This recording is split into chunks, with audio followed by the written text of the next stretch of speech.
The season's officially over, and it has been for the past 3 days. And I feel that's enough time, like a fine wine, to let it breathe a little bit. To talk about the season that was the 2022-2023 Phoenix Suns. Who were they? What are our impressions of them? What went right? What went wrong? What made us happy? What made us sad? What made us angry? What made us forgetful? So, as we prepare for the offseason that lies ahead, knowing that some news has already came down relative to Monty Williams being no longer with the team, I thought it'd be a good idea to just put a bow, if you will, on the previous season, to talk about everything that we appreciated about last season's team and things that left us to be desired. So Matthew is joining me once again tonight. It's good to see you. We missed you on last night's pod, in which we had a quick little 30-minute escapade into talking about Monty Williams, and that's something that I definitely want to talk about at the back end of this podcast. But how you doing tonight? Doing good. It's nice to have some closure on this season. That's the whole point. You read Twitter and you just sit there with your phone, but it's not the same as being here with the Jamsters and you to go through it and just feel a little bit better about what the hell happened this year again. And I think that one of the reasons I wanted to do this and to put the season behind us is because there's going to be a lot of different things to talk about this offseason, obviously. The way that Matt Ishbia has already begun starting to make moves, the way that this roster potentially needs to be reconstructed. We're going to have plenty more podcasts and plenty more content for you, Jamsters, about those things.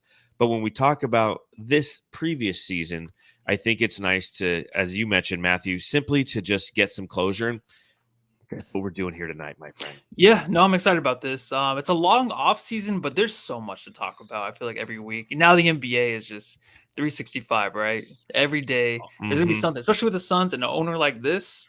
It's gonna be off the rails. So I'm looking forward to it. And this is just to let you know, Jamsters, we probably won't be going the full hour throughout the offseason. It'll probably be a little half-hour pods, maybe a little bit more consumable for you. And now that I've said that, you know that we'll go an hour every time. I was going to say, we're already about 30 minutes in. I know it's already been a half hour. It's what it always feels like. So, but before we get into the epilogue, if you will, for the 2022-2023 season, the obituary is how it ultimately ends up being referred to. I just want to remind everybody again that if you're a new user to DraftKings, you can receive an incredible offer if you deposit and place a $5 wager on any sport. You'll receive $150 added to your account in bonus bets, and that's simply by using our promo code, which is Suns Jam. This is a great opportunity to support our podcast, as I've stated before, and it not only gets you the bonus, but it again helps us. It lets DraftKings know that we exist. This little corner of the world called the Suns Jam Session Podcast does exist. So if you haven't signed up for DraftKings yet, please consider doing so and using our promo code Suns Jam to place the first bet. Remember, this offer is only available for new customers who are 21 and older and physically present in Arizona. And please gamble responsibly. If you or someone you know has a gambling problem and wants help, call 1-800-NEXTSTEP. So what are you waiting for? Head to DraftKings.com, take advantage of this incredible opportunity today, and start putting money down. I put money on Jason Tatum's over on points. I even pushed it a little bit to over 35. He scored 51 for the Celtics today. So money. Swimming in it over there, huh? Yeah, not really. It was like a $5 bet. I'm like, ooh, okay, I got $20 now. I can afford more Diet Dr. Peppers to pop it on the pod. That's what it's for. Yeah. Because Matthew, I assume you have a nice Chianti, Cabernet Sauvignon, a Zinfandel. No, I'm done drinking for a while. I've been drinking a lot, and I'm not feeling good about myself sometimes when I drink, guys. So gotta stop drinking, Mental health, it's real. That's what it's all about. Pop them. Drop them.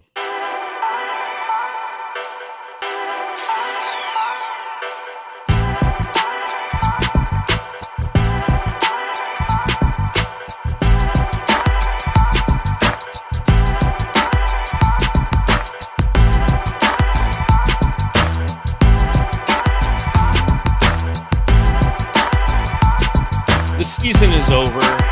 It's time to put us behind us. And I'll say this, Matthew, somehow, some way, every season, I forget the feeling. Not the feeling of disappointment. Oh no. The scars of seasons past are deeply embedded in my son's soul, and I revisit their torn tissue often. The epic failures, the failed expectations, they are masochistic badges of honor we carry when we can sit around and we compare our fandom. The feeling that I often forget is the feeling of emptiness following the completion of a season. 1 minute, you're fully engaged. We're dissecting defensive schemes. The next moment, the arena is empty, the seats are barren, and the players have cleared their lockers. I'm sitting around watching fucking Bar Rescue all day today. Is it because we talked about it on the way up to Flagstaff? Is that why? And it's on. And there's like a marathon It's going on. The only thing ever on is Bar Rescue. So I'm sitting there watching Bar Rescue. And I'm reminded once again that, like Jenny Gump sheepishly leaving in the early morning, just like that, the season is gone. Mm-hmm. Do you feel any emptiness now that the Suns have been off the air and we know that the finality of the season is behind us, that 2022/23 is done? Has there been an emptiness? Is there joy? What are you feeling besides the depression following a lot of drinking? Yeah. Well, the drinking was during the games, not after the games. For me, I kind of just moved on quickly. And for me, it was one of those things where I kind of expected it not to go this way, but I didn't expect a championship really, right? We hope for that. For the top 3, top 4, and really just odds of winning a championship once we get KD. But then you realize it's not the same KD. So then you battle just like they did every game to try to figure these things out as quickly as they could to win games. And there were times I'm like, you know what, this is not looking good. I'll keep it down inside and just wait and see how things go. But eventually you're going to be upset. You're going to be, let down again. But I didn't let myself get down too much. I moved on pretty quick. It wasn't a thing where like last year was like, what the hell? After last year, that was one thing where like I needed some weeks after that. Like I said before, this was just one of those where it's like kind of expected. And when it happens, it's like, okay, well, moving on to next season. This season is basically like a building block for next season now that you look at it, right? Yeah, it's very true what you stated right there. Last season was, well, I guess now 2 seasons ago, because last season is now 2022-23. But 2 seasons ago, after being ousted in the playoffs, that was one of the biggest punches in the gut that I think as a fan base we felt, or at least one that we have felt in quite some time. For those of you who are newer to the fan base and maybe you're a little bit younger, that was kind of your baptism into what it's like to be a Suns fan, to have your heart ripped from your chest, held in front of you, still beating, and having people shit upon it one at a time. Graphic, yes, but it's what happens as a Suns fan time and time again. This season, as you mentioned, we didn't have the same feel. There wasn't the same expectations, obviously, going into the playoffs. We entered as the number 4 seed. And we didn't lose in the epic fashion that we did essentially in the 2022 season.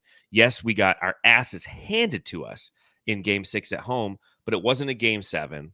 And again, the expectations weren't there. And it wasn't in the same manner that Dallas did, with Luka smiling and giggling as he just eviscerated the Phoenix Suns. So to your point, I'm with you. It was easier this year to navigate the feelings afterwards and to be ready to talk about basketball and be ready to talk about the Suns. It was really rough last summer. After losing to the Mavericks, it was tough to talk about basketball for about 2 weeks. We're like, oh shit. The wind was out of our sails. I'm not feeling that this year. Yeah, and even last year, like I couldn't watch anything. I didn't watch the rest of the playoffs at all. I was watching Game 7 today. Like I was just back at it. Like it didn't affect me as much. It's like, no, the Suns are not playing, but there's still some good basketball. Last time it was just hard to bear any kind of side of the ball bouncing up and down the court with those with those dudes playing for a championship. It was tough to watch. But yeah, just this year, there's a lot of confusion, man. I think at the beginning of the year to the end, once Book got hurt, kind of at that point, confusion. Just who can you rely on? Chris Paul, is he old? Cameron Payne, is he a good backup? Can we expect more from Cameron Johnson, from Mikal Bridges, from DeAndre Ayton? Obviously, we know what happened at the trade deadline. Then you get KD, and it's like, is this the right KD? Is this even KD on the court at times? You know what I mean? So very confused all year long, and it's kind of just good to put it down, like put it to bed. Just be done with it for right now until Matt Ishbia has his hands in things this offseason and just can build on what we have right now with KD and Booker. So is that your elevator speech? Is that how you would describe the 2022-2023 Phoenix Suns to the average fan? Is a team that was just very confusing? Yeah, absolutely. But that was the whole year for everybody. I mean, look at the teams. True. playoffs, right? The Lakers are in the Western Conference Finals, right? A team, but I mean, maybe that's kind of expected just because even years past when they just make the 8th seed, we're like, oh, they still have a chance to beat the Suns in the first round, right? That's what they were looking for. They actually did it this year. But like a lot of these teams now in the NBA, they just wait for the playoffs and they just put it together. This year was just kind of up and down for a lot of teams. That's why I was like, you get KD, you try to make the best out of it. You try to put these guys together, hope that they do gel and they can figure things out and then see where it goes from there. The confusion is just like, what the hell happened, right? We had 2 years, coach of the year. We had all those guys just building upon them, trying to build that organic chemistry. And all of a sudden it's wiped away. That's the confusing part. Now it's like, well, now it is just a building year. We just got KD. That's what this whole year is about. Just getting KD here to Phoenix. Yep. Everything else is gone. Booker's here, but everything else is gone. Ayton might be back. Who knows? But right now, it's just like it's restarting again. We had our chance. Chris Paul's not the same Chris Paul at all. We know that for sure. Now we got to replace him. So we had our chance, and we had a great team to root for and a fan base that was behind all those guys that were young, and now that's just all gone. The 2022-2023 Phoenix Suns. We had our chance. I can see it in lights. It's a good. But that's the way it is now in the NBA, right? It is. It's always been that way, right? It's turn and burn. Mm-hmm. And real quick before I get into that, I want to give a shout out to Suns Geek. Great content always on his channel. I was watching him again today. Did everyone Hulk smash the like button yet? Yes, if you haven't done that, please do. Please do. And Hey.0 499 in the super chat. Truly, truly appreciated. Shout out to Voida and Lissy. Hopefully our team is better this coming season and we can get a championship. Oh, I agree with that. Oh, geez. It's going to be interesting. I have no idea what's going to happen. One of these years. Yeah, I have a piece that's going to be coming out on Bright Side of the Sun tomorrow talking about the title of it is RIP, the Sun's organic chemistry is dead, something Ishbia, because I'm talking about just what you're talking about. The 2022-2023 Suns is a story of a team that was full of talent that could never get healthy or develop the chemistry it needed to win.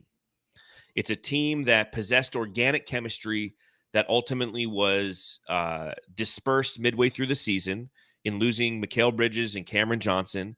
Now, as the season came to an end, only 2 players on the roster have even been drafted by the Suns. With the Monty Williams firing, which we'll talk about here momentarily, that's kind of the last connective tissue that this team had to that version of the Phoenix Suns. It's where we are now, as you mentioned, this past season was literally just a building block towards perfecting what Devin Booker and Kevin Durant could eventually look like. This was the Kevin Durant acquisition year. It's all it's ever going to be remembered for as Suns fans. We didn't get enough time to gel with him. We didn't get enough time to develop chemistry. Prior to his arrival, the team was never truly healthy. They started off healthy. They started off, 16-7? They were the number 1 seed in the Western Conference, and then everything kind of went downhill from there. They didn't, Booker gets hurt. Paul gets hurt. It's just, it's almost one thing after another. And Dave King, for Bright Side of the Sun, put together a great chronologic calendar, if you will, of the year in Phoenix Suns basketball. I just want to read that real quick. Mm-hmm. May 15th, 2022, elimination game at home. Suns got this. Down 30 at half. I'm dead. Summer, we need KD. Media day, they're broken. I'll never forget media day. It seemed like a very defeated team. Opening day, halftime. Oh, yeah, they're totally and fundamentally broken. If you remember the opening day, they were getting their ass kicked by the Mavericks again. Opening day, final buzzer. They're alive. 16-7 start to the season, first in the West despite injuries. Probably the best Suns team ever. 5-17 middle. Trade everyone. 9-2 run with Booker and Cam Johnson back. Good, but not good enough. Get KD. Trade deadline brings Kevin Durant. They did it. 15-9 after deadline, including 8-0 with Durant. I don't know what to think. 4-1 first round win over 5th seed. So you're saying there's a chance. Down 0-2 second round versus the top seed. They're dead. Tied 2-2 with a pair of home wins. They're alive. May 11th, 2023 elimination game at home. No way they could do that again. Down 30 at half. I'm dead. And that's the season, folks. And that's the season. Was a roller coaster, but I feel like shout out to Dave King for that, because I feel like it's an understatement though to say that. I mean, just that's the way it was, because there's so many times you can go back and just be like, well, wait, could we have just waited a little bit longer? Could we have just done this, done that? we all wanted KD, but there's just times, you look back and before Booker got hurt, we did look really good. And then when Mikal was playing the way he was playing with us before he was traded, they looked really good. So you can go back to that, but it's what it is now. And we have to just trust Ishbia with everything that he's going to do in this offseason. In Ishbia, we trust. Man, have times changed? Like yes, James Jones is a moot point, but we'll get to that. There's no way we're just going to do 30 minutes. All right, so I'll ask you this question. What was your favorite moment of the 2022-2023 season? It was a moment I saw that KD tweet. It was when I saw Woj saying that KD with the Suns, just in the same sentence, that feeling I had, I was shaking on the pod. You remember that? Oh, yeah. Come on, how many times have I said this? That was my favorite moment by far. Games-wise, I don't feel like, there wasn't anything else that was really historic this year. I think Book, the way he played, game in, game out, was great. I just can't remember a moment. Maybe like the way Ayton played in certain games was great and it made me feel good, but just the KD thing just trumps all. It does. The way I felt about that, I just couldn't believe it actually happened. Yeah, I'm lock in step with you on that. That was easily my favorite moment of the season because of the way it felt. The franticness that we felt, the excitement, the shock, the awe. And as you mentioned, and we'll always mention till the end of time when we reference the Kevin Durant trade, you and me going live right after that happened, 11 o'clock at night, like shaking with excitement. There's very few moments that's actually happened for us as Suns fans, and it happened that night. So that was easily my favorite moment of this past season. What moment pissed you off the most? 2 days later when I missed Mikal and Cameron Johnson. I was just pissed off. I was pissed off for a couple of weeks. KD was not playing, and I'll be honest, it sucked. KD wasn't playing, he was hurt, and then you just saw Mikal and how good he was still. And I'm not saying that I don't want the trade to happen, but at that moment, I was pissed. I was like, of course, Mikal's playing this way, and he looks great. He's going to be an all-star next year. That was going through my mind a lot. And I just missed the dude, and I missed Cameron Johnson. I'm like, and I was pissed at that moment. I'm like, did we make a mistake? It was maybe 2 days after, and I was like, shit, did we make a mistake? It's kind of like you're married, and then Kim Kardashian is just like sitting on your face. You're like, well, I'm going to do it, but then it's going to be a mistake later on, and that's what I kind of felt. You're like, how did I get in this predicament? How did Kim K's ass end up on my face? But yeah, you just how am I supposed to tell the missus about have this? Some regret. Maybe not. Yeah, that wasn't it for me.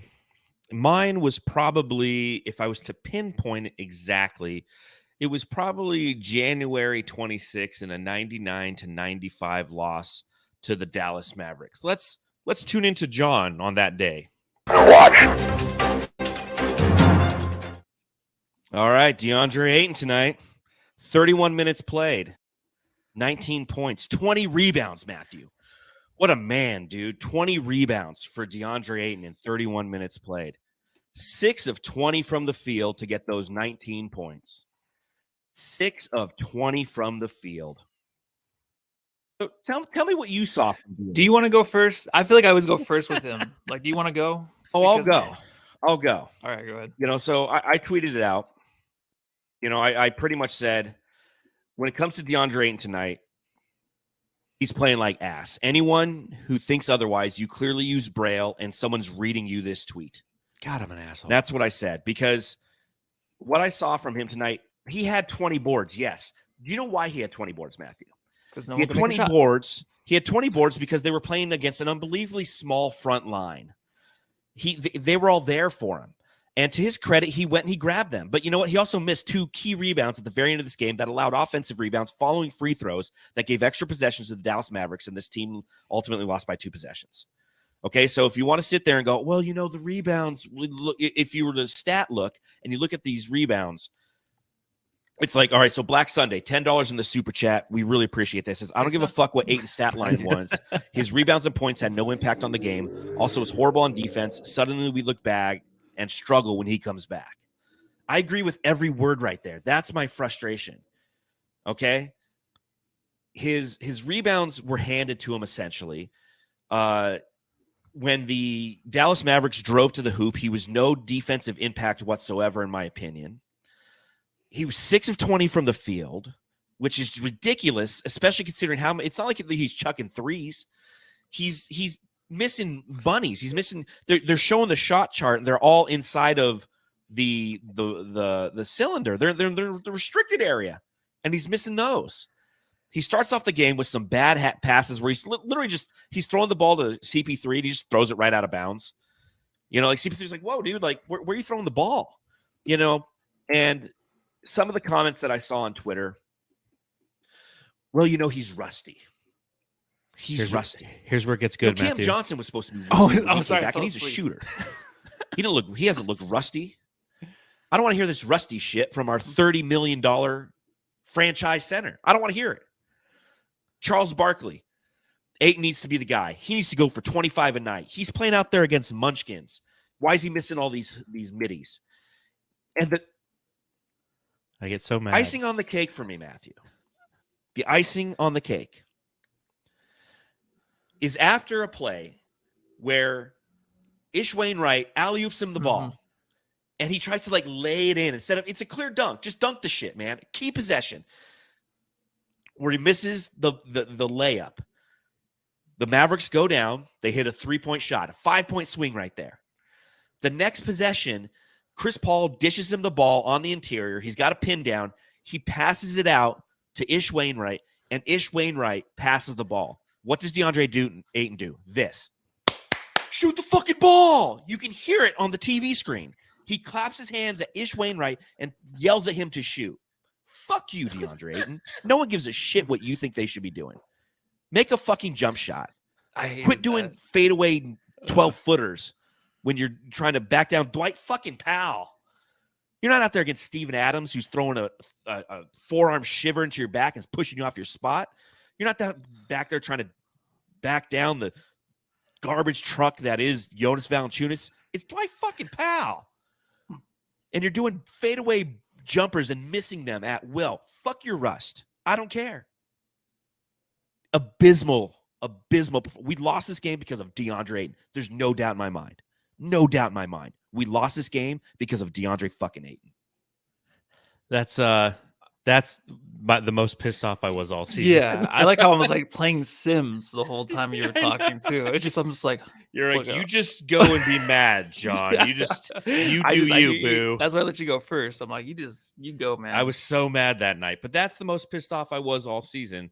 And to this day, it's like as I rewatched that clip, as I clipped that clip and rewatched it, I got fired up again because I remember how upset I was with the fact that we had that game.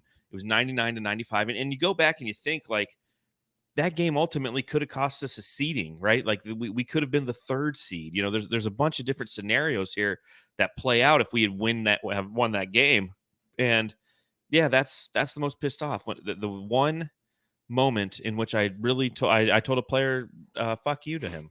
Yeah, I mean that's Ayton. It's that, and then also the other side where you're jumping up and down because the guy looks fucking great. So that was all season long. I mean, that was just the team itself, but Ayton, that's what he does to you. He's the one player in Suns history to me that can make me that frustrated and that happy in the same season. Yep, and it's a good way to define who and what he is. What do you think the best win of the season was, and what was the worst loss? The best win, that's tough. There was never a win where I'm like, oh, this team's fucking awesome. There were moments when Katie was playing with that group. They look great. But a win overall, I'm just gonna go with the Bulls game when Ayton was they looked like Shaq. When it was Booker and Ayton, they looked like Shaq and Kobe out there. And it was like a stretch. It was like a week where those two looked great, pick and roll, and then all of a sudden you just didn't see it after that.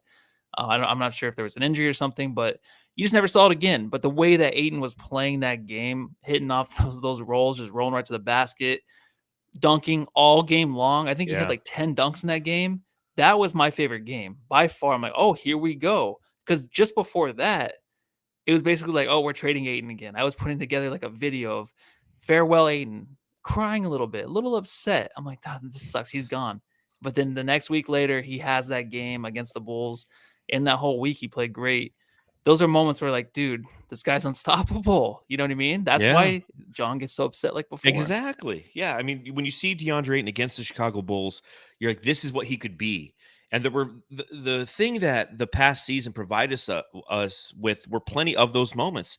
There were stretches in which DeAndre Ayton played really, really solid and really, really consistent basketball. You go back and you look at that stretch right around Thanksgiving, if I remember correctly, when he started to play, I wouldn't say out of his mind, but within his capability. He had 28 points against the Detroit Pistons. He had 29 points and 21 rebounds against the Utah Jazz. I mean, he was putting together some really solid games against the Pelicans. There was a stretch from the 30th of November to the 12th of December in which he went for 20.6 points and 10 rebounds. So the peaks were there, but also the valleys were there. What about loss? Is there a worse loss? What did I have for that one? Let me see. Last game. Fair. So Yeah, my favorite win of of the last game for sure. For me. My favorite win of the season, and shout out to Fabio. He actually he called it when Dwayne Washington carried us in the win against the Memphis Grizzlies. That was my favorite win of the season. It was the game after we lost Devin Booker on Christmas against the Denver Nuggets, and then the next game against a team in the Memphis Grizzlies that was 20-12. The Suns come out and they win 125-108. Dwayne Washington goes 10-21 from the field, has 26 points off the bench. We have a total of 8 players scoring double figures. That was the best win of the year for me, in my opinion. It was just one of those, after Devin Booker gets hurt, look at this team, look at this depth, look at this chemistry that this team possesses. This is fantastic. I'm going to enjoy this. The worst loss for me, that would probably have to be either of the times that they lost against the Houston Rockets. I mean, we played the Rockets a total of 3 times this season, and we lost twice to them. One of them we lost by 1 point. The other we lost by like 14. And it was just, again, those were games that you were just unbelievably disappointed in. And in both of those losses, the interesting thing is we had Devin Booker. Like, we had that's when the Suns were looking pretty good. The first loss, no, the first loss, we didn't have Devin Booker. The second loss, we didn't have Devin Booker again. Did we not have him in both? Oh, no, I'm looking at the wrong stat line here. Well researched here. No, yeah, we had Booker. But, I mean, Dario Saric started because Ayton was out. So, but both of those, even though we were hurt, those hurt, in my opinion. Yeah, it's weird to look back on like the losses and coming on after the podcast or after the game and doing the podcast, and just like everyone was always like, it's just, it's a loss. But I just remember every time it'd be such a hard thing to go through. But then it's just like, well, should we take it seriously or not? It was always a question of that. I was just like, do we take this seriously or not? There was always injuries. There was always new guys coming in. There was always new starters, rotations you never seen before in your life. That's why it's like, well, do we buy into this loss? Does this actually matter? Are we actually seeing something here? Because things changed week to week, just like the Ayton thing. Week to week, it was like, well, Ayton looks fucking great.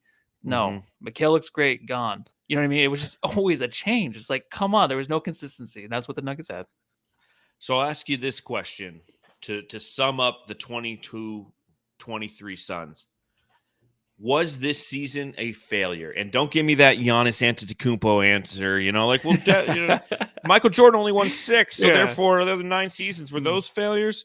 From a Suns fan standpoint, from a Suns fan point of view, was this season a failure? It is. And if you look back in the last 2 seasons, like I mentioned in the beginning of the podcast, if you're going off of that, building this team organic chemistry, yes, you have an old point guard at the time, but then eventually you find a replacement. Those guys you had in the last 2 years, giving those up, and all of a sudden your head coach is gone too, turning the whole organization around. James Jones comes in here, does a fantastic job. Everyone comes here because of Monty, right? I mean, everyone comes here because of Devin Booker. But you had such a good chemistry brewing here. You really did. And you thought, win or die with this team, but you want KD. The fact that you just trade away everything and then now it's just like restart from scratch, that's a failure to me. It is, because we had a chance to build something here with those guys. Not saying I would have won a championship, but you got KD out of it. That's good, right? But it's a failure in the fact that we had something. We were in the finals 2 years ago, and we just couldn't build on that. We just couldn't. I mean, I guess we kind of did in a way, but also it's not a failure. If you want to just look at it as this is a building block, like I mentioned earlier, that we get KD and you build this team off of Devin Booker and KD, That's a huge win. But then Booker doesn't do the post-game interview or the closeout arguments. The what do they call it? The wrap up, like the media. Yeah, the media exit interviews. The exit interviews. He doesn't show for that either. So it's like, okay, so you're building this team on KD and Booker, but then Booker's not even here for that. And I know his frustration. You're losing Monty. You know this game is basically, if you don't win this series, he knows Monty's gone. Right. So then that's in his head. He's probably having a hard time adjusting to it. He loved McHale and them, and he loves KD too, I'm sure. But just this whole season is adjusting for him. And I think him going into the playoffs, wanting to win it all every year, like an MJ and Kobe, it's hard for him. Now it's just like, now we have to go in with KD and Book. And that's something to really look forward to. If you want to look at, that's a positive for sure. That's not a failure at all. Well, maybe Booker just wanted to get the hell out of there because he was going to go get Kim Kardashian's butt on his face. Yeah. You know, it's funny. I had a dream last night, and hopefully someone's not listening, but I had a dream last night that I was dating Kendall, but she wanted to date me. This is a confident dream for me. But I was like, no, I can't do this because I'm bros with Booker. I can't do that. So I didn't go out with her in the dream. Bros before hoes, man. Even in your dreams, you're one hell of a guy. Yeah. Dagoberto Ortiz says, yes, the season was a failure. Brew 92, no, Suns wanted KD and got him now. Low Sun said, no, too many injuries. Laced Bacon says, yes. John Nelson, anytime you don't win a championship, it's a failure. John Paul Edward de Dios, who I'm just going to start calling JPED, JPEDD. Thank you again for coming on the pod last night. JPED, truly appreciate it. Nice. Great points. He says, yes, but we can build on it. And I like that.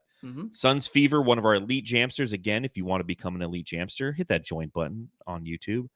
We didn't win a ring. Yes, it was. Mike Adamo, no, but a big disappointment. Coda Kid, another lead jamster. Yes, season was trash. Yeah, I mean, I look at it as, I wouldn't say a failure, but I do say a disappointment. I think that's the best way to put it. And it's funny because a couple days after the Suns season ends every year, I have my friends who will reach out to me and they'll send a text like, hey, really don't know what to say. Just sorry about the season. I go, it's cool, man. Like, it happens every year. Like, it's not like I'm a Warriors fan. I'm used to winning, and all of a sudden I lost to the Lakers. Like, we lose every year. So I've learned to cope with it. I learned that it's part of the natural cicadas of life with this team. It's just part of being a Suns fan, is you know that if you make the postseason, you're never going to win a championship, and you just kind of wash, rinse, and repeat. So it's not, I won't go as far to say it's a failure because of some of the things that some of the jamsters said, because the ultimate goal essentially is, at least what it felt like to me at the beginning of the season, was to get Kevin Durant. Boom, we did. It was disappointing that once we got him, nothing seemed to work out. It was disappointing that this team was riddled with injuries throughout the entire season. It was disappointing the way and the manner in which we went out, knowing that we also were without Chris Paul and without DeAndre Ayton in that final game. Just disappointment after disappointment. That's what we do in Sunsland. We just stack those on top of each other. So it's just the way it goes. Changing subjects real quick, because you weren't here yesterday, and I just wanted to play this for you. Ever since I've been here, we talked about everything you want is on the other side of hard. This is hard. Monty Williams, coach of the Phoenix Suns. Monty Williams is no longer the head coach of the Phoenix Suns, Matthew. I talked about it a little bit last night on the podcast. I had to do a reactionary pod. I know you were out there on a date. Question number one, what did you do for your date? Oh, I wasn't on a date. Oh. I just didn't want to be on the pod. Oh, wow. You should have just lied and be like, we went to Cracker Barrel and had country fried steak. Yeah.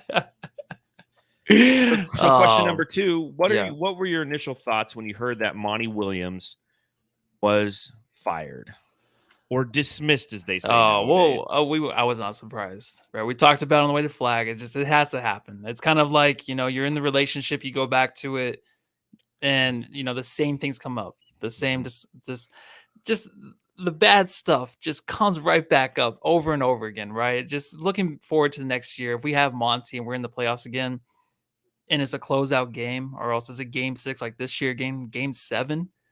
Do we trust him mentally? Does he have it in him to overcome that? I would just say no. It's kind of like one of those things where it's like maybe DeAndre Ayton just needs a new place, right? Mentally, you got to just refresh yourself and be somewhere else and just be yourself. And hopefully things can work out with another coach, because that's probably what's going to happen. Same thing with Monty, man. It's just too many of those bad losses, and it's one too many. I think no coach is safe. Yeah, he rebuilt something here. That's great. Players are here because they love him. And I think, Book leaving the way he did, I just think he knew he was going to lose Monty, and he loves Monty to death. He didn't want this team that it's full of players that some of them just seemed like they just didn't have the intensity of this playoffs to really carry them to the next level. And Book just needed that. And he didn't want really Monty to take the blame because of that, right? You have these players that just can't make up what maybe Mikal and Cameron Johnson did with depth-wise, right? But he just knew. He's like, Monty's going to be gone because we were just injured. We didn't have the guys. Aiden got injured. Like Chris Paul, of course, is always injured, right? So he's like, just give us one more year, maybe back. But it had to happen, man. I think there's adjustments that had to be made, and I think the next coach is going to be a guy that we can trust. I think Ishbia, it seems weird right now, but it's not like he's getting rid of all these guys and he's not going to make the right move. I think he's going to spend the right money, he's going to spend the money to get the right guy, and it's going to be a lot of money. And we're going to be very happy here in a few weeks, I think.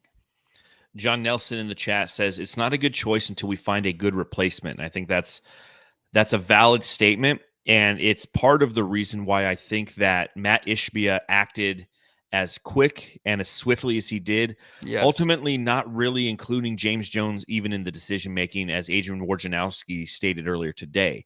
That's been my kind of my biggest takeaway after, now that it's been 24 hours since Monty was canned, ultimately, is initially because of the fresh scars and the open wounds that this previous season left us with the conversations that we had, with the observations that we made during the playoffs. It feels like the right move because of the lack of adjustments, because of the body language I saw from him, or lack thereof, in Game 6 against the Nuggets, as this team was just getting pasted. And he was just kind of sitting there melancholy and stoic, staring up into the rafters, thinking about, going hunting or fishing in the offseason versus trying to make adjustments. And you think about that, and that impedes some of our initial emotional response to his firing or his dismissal. Is, the wounds are fresh, so get him the hell out of here. The other side of this argument is Matt Ishbia too meddling? Is he too decisive? Is he too reactionary? Is he somebody who, in his very short time, is showing these traits that is somebody who could ultimately deter success from the Phoenix Suns and push people away from the organization, much like Robert Sarver once did? Robert Sarver was, until James Jones showed up and Monty Williams showed up, Robert Sarver was something who was very involved with the front office decision-making. And we were recycling head coaches on the regular, more than the recycle truck shows up at my house. It seemed like every week it was something new was going on. Now, granted, this is what Bill Simmons refers to as new owner syndrome. When a new owner comes in, they make a splash. They're trying to build the franchise in their image, and that's what he's going to do. And the decision to move on from Monty, albeit haste, albeit decisive, and albeit without James Jones, tells us a couple things, in my opinion. One, Matt Ishbia wants to get the best possible candidate in here. I see a lot of people talk about Ty Lue. It'd be great to have Ty Lue. I don't know what the plausibility of that is. He's under contract with the Clippers. I don't know if the Clippers would just let him leave or fire him in an effort to allow him to go to a Pacific Division rival. So I think that's kind of one of those pipe dream things. No. What's that? A division rival? I'm just saying, does that exist anymore? Or? It does. We play him in the playoffs every year. I know, but I don't think that really matters as much in the NBA. I think it does. I Sorry, I know. What were you saying, though? I cut you off. Yeah, you did, and now I'm just going to drink. Sorry, my man. But I think that the Ty Lue pipe dream, because Flex tweeted it out, is something that everybody's kind of holding on to. I think the plausibility of maybe a Nick Nurse is more likely for the Phoenix Suns, but it's something that we're going to discuss time and time again throughout the offseason right here on this podcast. So reminder, everybody, make sure you turn those notifications on if you're on YouTube or if you are have us on Apple Podcasts, so once we put out a new episode, you can be right here to listen, because there's plenty of conversations around that. What are your thoughts on Matt Ishbia as he as he does make these decisions, as he's ultimately kind of squeezing out James Jones, as he's come in, he got Kevin Durant. Yes, he broke up our organic chemistry. Both true statements.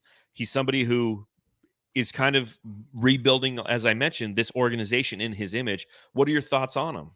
Well, I love his energy and how it's all Adderalled up. I mean, that's great. He is Adderalled up, dude. Yeah, he's on something. But it's just so much energy where he just doesn't complete sentences. It's just like, yeah, la, la, la. Like if you listen to Bill Simmons sing, like, come on, like well spoken, maybe not. He has the energy. But the way he is, and he even said it on the Bill Simmons podcast, it's like, I'm going to get players in here that we know we're going to win with. It's not about just like, oh, this might happen. Like James Jones maybe was holding on to Mikal Bridges and Cameron Johnson because just wait. We just need more time. Just wait. KD's out there. That's why he's at. Let's go get KD. Yes. That's the way he's going to be. So there's going to be a lot of changes. If it's not winning next year, in and out. And honestly, but is that's that the way a good it is. thing? In the NBA, it's fine. If you have a superstar like Booker, it's fine. If you have like what LeBron does with his team every year, in and out, that's what he does. If he remains healthy and him and Anthony Davis are healthy, you can win because he knows what players he needs beside him. I think Booker has to have a big input on it, and it's fine. The chemistry just has to start at the beginning of the season. It can't be a thing where you just trade deadline and you're just hoping for a championship. You got to have the training camp. You have to have all of that. You have to have the coach. You have to have all the guys together in time to get things rolling to the start of the season into the playoffs. You can't just do it like you did this time. That's why it looks so bad. But I trust him. I do. It's going to be really weird, but we'll look back on this and be like, well, he's making the right moves. He's going to do what everybody wants him to do, is get the guys that we want. And those guys want to come here. It's going to be like the Lillards. It's going to be like the Kyries. Obviously, a lot of people don't like him, but we're going to get those players here in Phoenix, which is crazy. People that don't barely watch the Suns, they still don't think Phoenix is a destination. It is, and it's now more than ever. It's a top 5 for sure. And you have Booker here, and he's going to be happy. I know he didn't show up, but still, he's going to be a happy guy with what this guy can bring to this team.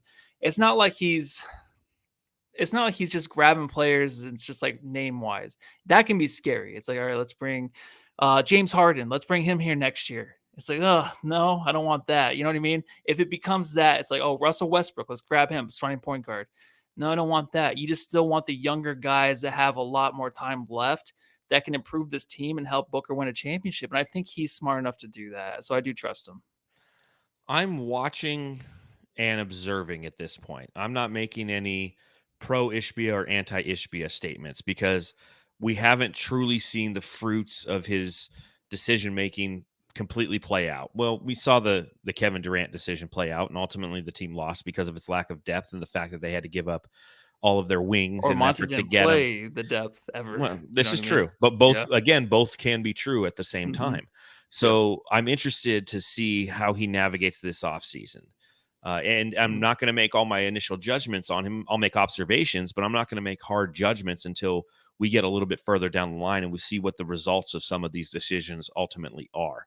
You're right. I think that knowing that we have somebody in our corner, if you will, who's willing to try to take a risk, that's something that we've been wanting throughout this tenure with Devin Booker and Chris Paul, because James Jones just wouldn't. He sat on his hands multiple times, and all the time, every time he could. You and I would give him shit all the time. Yes. It's like, okay, we need a backup center in case anything happens in the finals. We didn't do it. Okay, we need some shooting to come off of the bench. We didn't do that. This year, he wanted to go get fucking John Collins, and Matt Ishbia's like, no, dude, Kevin Durant's available. Fucking trade the goddamn franchise. Get him in here, and we'll figure it out from there. Reckless, perhaps. We'll have to see how this roster can be constructed with those two players and a max contract from DeAndre Ayton heading into next season. Do you think that his dismissal of Monty Williams means that DeAndre Ayton remains on this team next season? That's weird because we did talk about that. I mean, it's not because he didn't play the last game. It's like, oh, we still lost without him. It's just a thing. It's just like, well, there's always two sides of the story. And if Monty, who's a guy that we all know that really didn't want Ayton, right? Every trade deadline, that's what everyone says. He didn't want Ayton. Did Gambo say it? Someone said it right after the season was ended. Gambo did. He didn't want Ayton.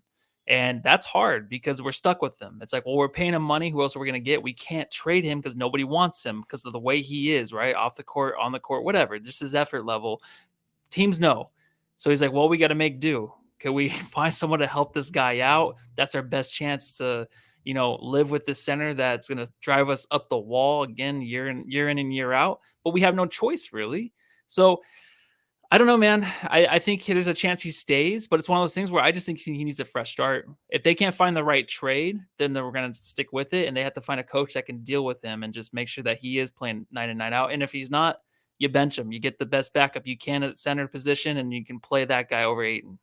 If you bring in terrible way to look at it, but if you bring in a new coach and he institutes new philosophies and he creates plays specifically for DeAndre Ayton, which we know under Monty Williams never happened. There was no design plays for DeAndre Ayton outside of a pick and roll in which Chris Paul wouldn't pass him the ball. If you bring in somebody who installs some schemes for Ayton, for the youngest of the trio out of Devin Booker, Kevin Durant, and DeAndre Ayton, he's the youngest guy. I say you give it a shot. And if that coach goes back to James Jones, if he's still the GM, or Matt Ishbia and says, listen, it's February 2024. I've tried with this guy. This guy has no motor. He runs off a Tesla battery. Trade his ass. Then you trade him. But I think that that's potentially what could occur this upcoming season, right? Whoever the Suns bring in as head coach, and that's something that we'll cover probably later this week. One of the reasons I wanted to do this podcast, because I went live last night, and I was like, you know what? Maybe Matthew and I will go live on Monday or Tuesday, and we can let last night breathe a little bit, and some people can view it and listen to it and what have you. But I was like, no, because something could happen tomorrow, and we'll have to jump on and do another emergency pod. Like, you never know during this offseason with Matt Ishbia out there, like, yeah, offseason starts as soon as the playoffs start too. So yeah, everybody's interviewing, everyone's looking at the draft. When is the lottery? Is it? I think it's next week or something. It's the 22nd, May 22nd. Okay. Yep. So, I mean, there's plenty of different things that could happen between now and even then. So we have to stay at the ready. So I thought we'd have these conversations now, but who the Suns are going to get as a head coach, that's a topic for a different day. We'll go over some of the coaching candidates. Maybe we'll do that a little bit later this week, and we'll just do hopefully a 30-minute pod on only the head coaching guys. So anything else you want to talk about when it comes to the 2023 version of the Phoenix Suns, Matthew? Can we wrap a bow on them and just say, fuck it? Other than Booker and adding KD, just thank God it's over. Can I just say that? You can. Thank God it's just over. I'm just kind of worn out from the whole season. Is that selfish of me? Should we not post that? No, I wish it obviously lasted longer.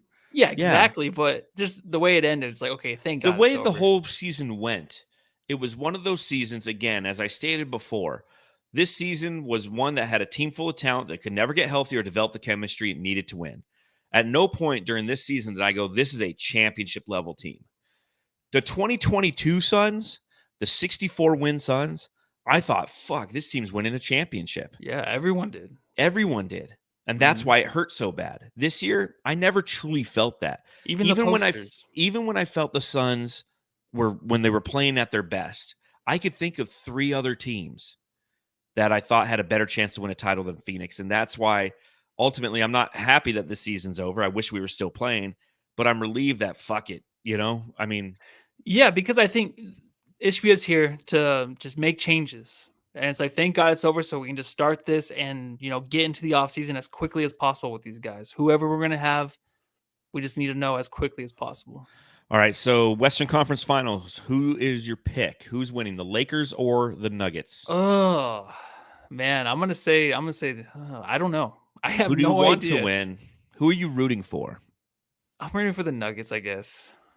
I kind of want LeBron to win a championship. I'm kind of like, ever since you and I had a conversation again, we went up. My stepdaughter graduated from college this past Friday, so we went up there. We rode in the truck together, and we were talking basketball, and my wife and your mom were just sitting there. It's like, these guys, do they ever talk about anything of substance? Anytime we get together for family functions. Yeah, we're just like, we're in the corner, just like, stuff.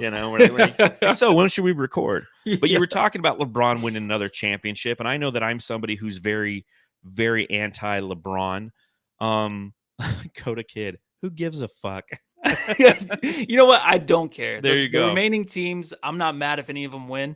Of course, we hate the Lakers, but the thing is with like LeBron, remember the years we were watching with his first was the first year back with the Cavs when he went against the Warriors. He had that game one that was fucking amazing. Yeah, and they J.R. Smith lost because of fucked it J.R. up. Smith. Yeah. That season was been like I feel like you were rooting for LeBron that season to win, and of course he wasn't going to. That season I was. That season I was. And I'm watching him, and all I'm looking for in this series is to see some elite LeBron. I just want to see some elite LeBron, because we don't have very many years of that left in a Western Conference Finals, let alone with the talent that's in the West. So I'm looking forward to seeing that. But the Nuggets are going to win, and I kind of want to see them win. I don't know, man. They've never been to a Finals. I'd like to see the Nuggets get to a Finals. It'd be nice. It'd be nice. What about the other side? Boston wins today. They beat the shit out of the Philadelphia 76ers to advance to the Eastern Conference Finals. We literally have the bubble teams playing against each other. The Nuggets played the Lakers in the bubble in the Western Conference Finals. The Heat played the Celtics in the Eastern Conference Finals in the bubble. So who are you going for in that series? Or as Coda Kid would say, who gives a fuck? I want it to be the Celtics and Lakers. I do, just because it looked better. We're probably going to get the Celtics and the Nuggets, but it's not going to look sexy. I'm just looking forward to these two matchups in these conference finals. The finals themselves might not look good unless it's the Celtics and Lakers. Go Heat in that one. I want to see Jimmy Buckets do great things. I want Bill Simmons to freak out about the zombie Heat. Dude. I love it. I'm there for it. Yeah, Go you're Heat talking in that about one. a confident team versus a team that just won't believe in themselves for 2 games. Like, that's not going to mesh very well. Very true. Very true. Celtics, yeah, the schizophrenic Celtics versus irrational confidence. Miami biggest Heat balls team. in those teams, dude. Seriously, like I don't know how they dribble the ball in between their legs without clipping their nuts. But I will say this, because I want the Nuggets, because I want the Heat, it will be Celtics Lakers, because that's the way it goes. That's my sports fandom. So it's weird, dude. Half hour, we made it. Oh yeah, there you go. Nice, there you go. Half hour. Well, thank you to all the Jamsters who decided to join us live on YouTube, Facebook, or Twitter. If you happen to be watching later or listening later, again, we thank you too. Supporting the podcast is simply the best way to support the podcast is to simply tune in or to listen. We truly appreciate it. And to see the growth that we had this year was fantastic. We're so close to 3,000 subscribers on YouTube. So if you don't or haven't, please pop over there and do so. Continue to give us those 5-star reviews on Apple Podcasts. We truly appreciate it. Like 70% of the people who listen to this podcast are doing so on Apple Podcasts. And I don't know if all of you have just clicked 5 stars and written something. That's all we're asking. Click 5 stars and do the middle finger emoji. I don't care. But let other people know where you like to go for your Suns content right here on the Suns Jam Session podcast. So remember, if you're using DraftKings for the first time, use promo code SunsJam. And we will be coming to you live again later this week, I assume, at some point, as we talk about different replacement possibilities for Monty Williams and or any exciting new news that Mike Ishbia might drum up for us, seeing as he is a gunslinger in the Wild Wild West now, and he is making decisions ad hoc while James Jones is under his covers watching Bar Rescue. So on that note, make sure that you follow Matthew at Matthew Lissy on Twitter. Make sure you follow me at Darth Voida. You can read my writing at brightsideofthesun.com. I have 2 pieces going up tomorrow. Until we see you next, Jamsters, let's put a bow on it. That season's dead. It's time to start looking at next year already. Go and love your family.